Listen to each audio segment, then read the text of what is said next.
How to install Instagram in Android. Hello everyone, welcome to this channel. I'm Emily and I'm here to help you out today. So without any delay, let's get started.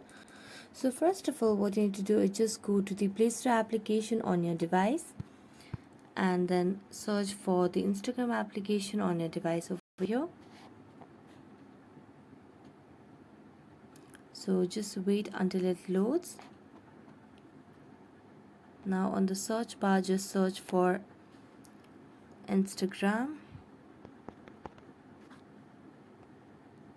Now as you tap on Instagram, you just have to install it. As I've already installed it, I'm going to tap on open and it will just lead me to a home page over here.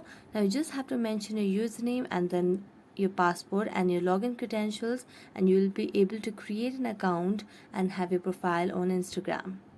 So thank you so much for watching this video. If you enjoyed watching it, don't forget to like, subscribe and hit the bell notification for more updates. That's it for today. See you next time.